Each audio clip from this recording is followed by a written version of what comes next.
Welcome, I'm JoelfromAus and this is another review thing. This time for the fantastic gaming chair with a sexy mesh back.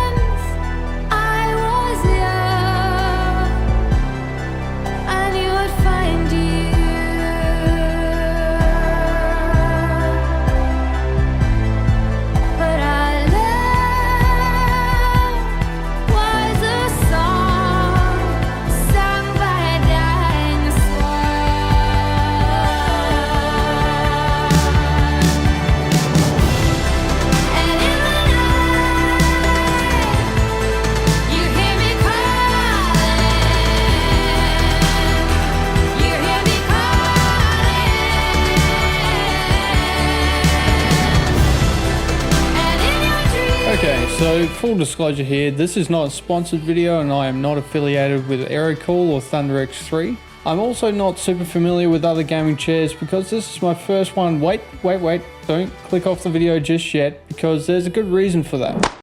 The bulk of gaming chairs that I've seen over the years have usually been the default style racing seat that you get from Officeworks, with a $30 pillow attached, sold for frankly too much money, which has always turned me off of the concept. So one day my wife sends me a link to this pretty nice looking gaming chair. Turns out she's been watching the Australian streamer Nicktacular. At the time he was sponsored by and still recommends the THUNDERX3 YAMA range. Now I see this chair and my first thoughts is, it looks cool and has a lot of features, it's going to be super expensive. Well, that's where I was wrong, but before we get to price, let's look at why this chair is so cool. The first one, the most obvious, it looks great. It looks sleek and mean, with both sweeping bends and angular patterns giving it a very pleasing aesthetic. Next has purpose-built parts, not a repurposed office chair. No pillow strap-ons here. This thing is all one piece, meaning there's less edges to fray, less elastic to stretch, and it looks more professional and less cobbled together. Overall, the chair has an air of quality, from the stitching to the parts used to the quality of the materials that the seat is made out of. Then there's the mesh back, the thing I got so excited for at the beginning of the video. Breathes so well. I live in Australia and the weather gets very hot here. I'm a pretty sweaty guy and it's nice to have a breathable material on my gaming seat for when the weather's hot or even when the gaming session gets really intense. But it's not just breathable, it adds to the comfort of the YAMA1 as well. The mesh is stretched tight enough to be firm, yet it still has enough give to allow it to mold to the shape of your back and provide an even distribution of support. The next thing is lumbar support. This has always been a must-have for me in a seat and is something I admittedly haven't had in my gaming chairs for a very long time. I have terrible posture and tendency to slouch, which I noticed in car seats. With lumbar support, it was much less of a problem for me. Again, the YAMA1 excels with lumbar support with an adjustable height, though it does lack one other thing that I'll come back to later in the cons.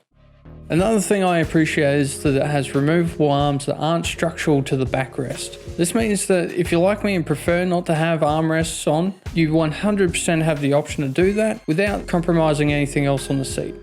There are other additional pros that aren't worth going into depth over, but I'll pop them up on the screen now for you to have a look at. And with that, we'll move on to the cons. The first one and biggest one for me is that the seat cushion feels compressed after a while of being seated. If you're seated for a few hours in a gaming session or whatnot, you will notice that the seat just feels a little bit hard after a while. While it's not a huge issue, it is something that you tend to notice after you've been seated for 10 plus hours editing and gaming all day. The other downside to the seat is it has an adjustable headrest and lumbar support, but they don't lock into position. They ratchet through their positions within their range, but you can't actually lock them in position. This means if you move the chair by using the headrest, you'll almost definitely move it, or if you have a big stretch, you'll probably move the lumbar support and have to readjust it. That's pretty much it for the cons. I've been using the chair for 12 months now and I can't really say I can complain too much about it. At the end of the day too, it's all for a reasonable price. At the time of writing this, it's about 299 Australian dollars, which I think is a pretty fair price for a chair of this caliber. I've seen other similar chairs for much more.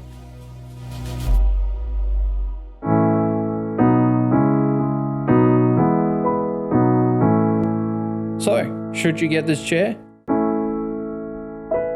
I mean, you've seen the tone of this video. For its price, this is a fantastic gaming chair.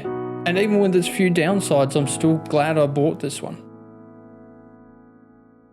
Are you listening? And with that, that brings this video to conclusion. Thanks for watching. Like and subscribe, all that fun stuff. Thanks again to Nicktacular, fantastic bloke who put us onto these chairs. Much appreciated, dude. You might find it hard to believe, but this video actually took a very long time to make.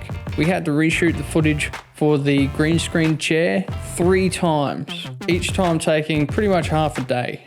So yeah, I've no point to that. I just thought it was interesting. Anyway, that's the end of the video. Hope you enjoyed.